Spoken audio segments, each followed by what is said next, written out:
Irreverente y polémica. Si de alguien puede decirse que ha estado adelantada a su tiempo, ese alguien es Isabel Carmona. Nació en 1930 en San Fernando de Apure, dentro de una familia de claros ideales demócratas.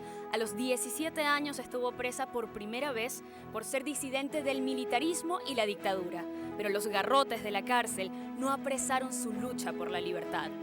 Hoy por hoy, es considerada una de las 100 mujeres más importantes de América y fue nombrada Heroína de la Humanidad por la UNESCO. Ningún ser humano se rinde por la fuerza cuando tiene ideales. Y nosotros estábamos cargados de ideales y son los mismos que me siguen acompañando ahora. Obtuvo los títulos de abogada y docente, impartió clases durante más de 3 décadas en distintas universidades, entre ellas su alma mater, la UCB. Ha sido diputada a la Asamblea Nacional, fue la primera mujer que encabezó planchas al Congreso en la era democrática representando a su natal Apure y suscribió la Constitución de 1961. Dio a luz a un hijo en la cárcel, perdió afectos en la lucha por el derrocamiento de Marcos Pérez Jiménez, lideró acciones de calle el 23 de enero de 1958, contribuyó a plantar las bases para el comienzo de la democracia en el país. En la época más difícil para el partido, asumió la presidencia de Acción Democrática y sus 70 años de activismo político la inmortalizan en la memoria colectiva de Venezuela. Las palabras se hacen cortas para describir los méritos de una mujer aguerrida, madre intachable de 4 hijos, devota de Dios y del diálogo, defensora de los derechos de las mujeres y optimista por naturaleza. Una maestra a quien nadie podrá ignorar cuando se escriba la historia contemporánea de Venezuela, pero también una humana de carne y huesos que hoy vinimos a conocer en íntimo. Me encanta lo que sacaron y cómo lo montaron, una maravilla, muy lindo todo. ¿Qué se siente escuchar eso y saber que están hablando de usted? Mira, yo te quiero decir que en primer lugar, todo lo que uno o lo que yo hago y he hecho forma parte de lo que todas las mujeres del mundo que luchan por causas de justicia social venimos haciendo. No es nada fácil, no es nada fácil la vida de las mujeres. ¿Cómo no ibas a defender la causa de la mujer si te criaste entre mujeres y fuiste hija y fuiste madre de tus hermanas también? Así es, madre de mis hermanos. Entonces, pero lo grande de eso es que yo no sentí el dolor de la orfandad porque el río Apure y los patios de mi casa llenaban mi existencia. Y había cerezas y había ciruela. La ciruela era el patio que dividía con la casa de al lado. Y en esa casa de al lado vivía una muchacha que se convirtió en mi mejor amiga de la infancia, en el recuerdo de mayor afecto que tengo desde el punto de vista humano de la infancia. Compartimos el colegio, compartimos las emociones y las tristezas. ¿Cómo se llama esa amiga? Esa amiga se llama Josefina López Espinosa.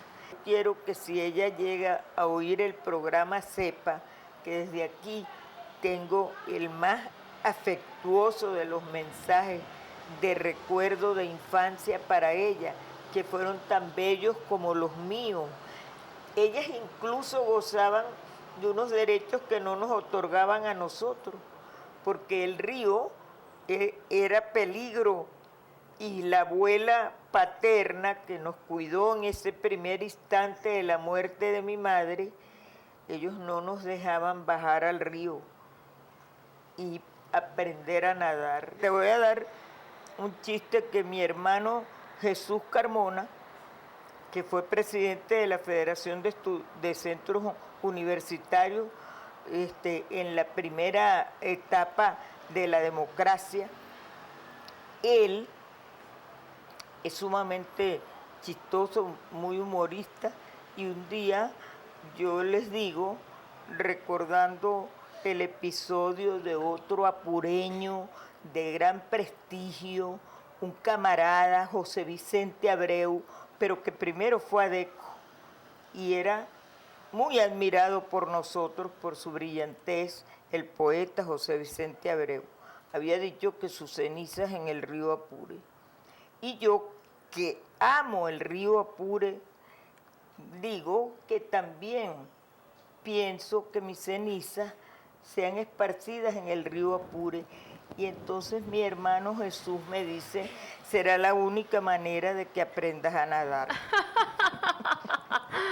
Bueno, nunca es tarde, Bueno, ¿verdad? así es. Todo. Entonces, pero bueno, esos son episodios, pero vale la pena que te los haya comentado por el hecho de que cómo puede la geografía comunicarle tanto al ser humano. Regresando a ese natal San Fernando de Apure, tu niñez durante los años 30, luego tu adolescencia, entender cómo una joven se interesa por conceptos democráticos en una época en la cual el país conocía mucho más de militarismo, de dictadura.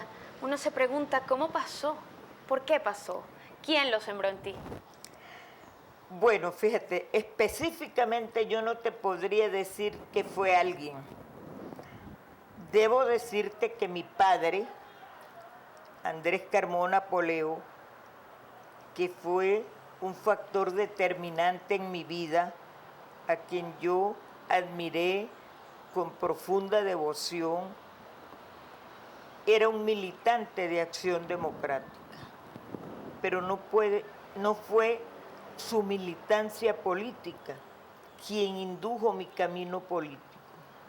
El acontecimiento que impone mi camino político es el derrocamiento del presidente Gallegos.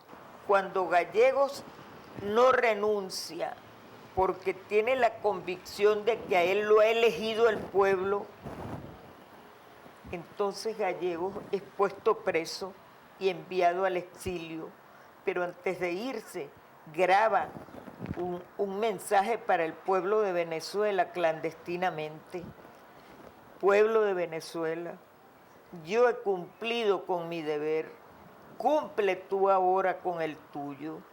Y eso fue suficiente para yo entender que mi misión ahora había sido asignada por el hombre que había alcanzado la presidencia de la República rompiendo con un orden donde eran militares los que eran gobernantes. 17 años tenías cuando estuviste presa Bueno, por primera vez. Cumpliste la mayoría de edad en la cárcel. En la cárcel. De mujeres de Cojedes. En la cárcel de mujeres de San Carlos, en el estado Cojedes. Y allí organizaste una huelga de hambre también entre las presas. Sí, señor. ¿Cómo fue aquel episodio? La combatiente comunista Olga Luzardo nos había comunicado que ella estaba tuberculosa y se negaban a hacerle una radiografía. Y como ella la tenían en la zona de la vieja casona de la cárcel, nosotros decidimos ir a rescatarla a ella. Y rompiendo la barrera de la guardia que nos estaba impidiendo el paso, alcanzamos llegar hasta ella para traérnosla hacia la zona nuestra, donde estaba la mayoría de las presas políticas, pero ella nos manifestó su deseo de permanecer allí, porque ella allí recibía sus mensajes de fuera. Entonces nosotros, pues respetando su posición, no insistimos en traérnosla. Y cuando estamos en plena huelga, llega una comisión encabezada por el gobernador del estado, llamado Adolfo Salvi, nos visita en la cárcel y va acompañado de su séquito de policía, y en la cárcel el gobernador nos dice que si queríamos comer faisán porque le estamos reclamando las condiciones precarias de alimentación a las que estábamos sometidas. Entonces yo le digo, poetastro, que fracasaste como intelectual y ahora le limpias las botas a los militares. Y entonces el hombre enardecido dijo, encalabócenmela, encalabócenmela. Y entonces 15 días de calabozo y ahí fue donde se desató toda la lucha de nosotros. Me están indicando que tenemos que ir a un corte, pero brevemente antes de la pausa. Perfecto. Yo sí quiero irme con esta reflexión. ¿Por qué fue y sigue siendo tan importante la democracia?